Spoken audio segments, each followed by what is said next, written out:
जनाब स्पीकर, मैं अब इस ऐवान की ख़ास तौर पे तवज्जो चाहूँगा बिकॉज यहाँ वो रिलीफ मेजर्स की बात हम करने जा रहे हैं जो पिछले कई सालों से ये कहा जा रहा था कि इस हुकूमत जो आई है इन्होंने मुआशी इस्तेहकाम लेकर आए हैं, इसको हम ग्रोथ की तरफ कैसे लेकर जाएंगे।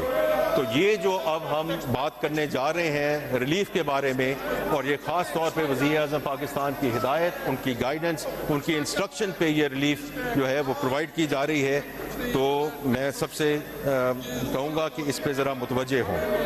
सबसे पहले तनख्वाहदार तबके के लिए रिलीफ। वज़ीर आज़म शहबाज शरीफ की हुकूमत सरकारी और निजी तनख्वाहदार तबके की मुश्किलात से आगाह है। वज़ीर आज़म पाकिस्तान की हिदायत पर आज मुझे ये ऐलान करते हुए खुशी महसूस हो रही है कि हमारी हुकूमत ने आमदनी की 4 स्लैब के तनख्वाहदार अफराद को रिलीफ फराहम करने का फैसला किया है।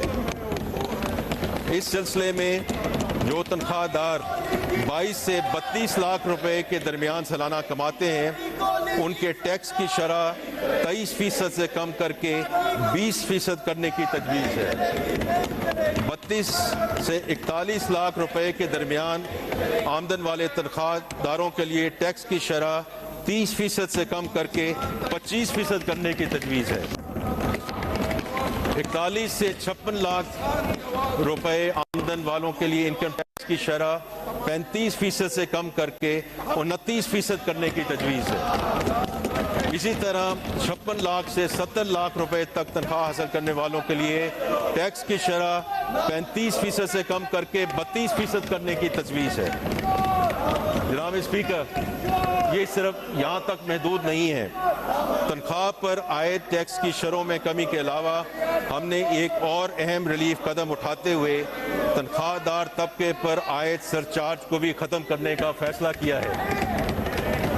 ये एक दरीना मुतालबा था और हुकूमत को भी इस अमर का एहसास था, इसलिए हमने पिछले बजट में इस सरचार्ज की शरह को 10% से 9% किया और अब इस सरचार्ज को मुकम्मल तौर पर ख़त्म करने की तजवीज़ है। इन इक़दामात से वज़ीर आज़म शहबाज शरीफ की हुकूमत ने तनख्वाहदार तबके पर बोझ कम करने का अपना आज वादा पूरा किया है।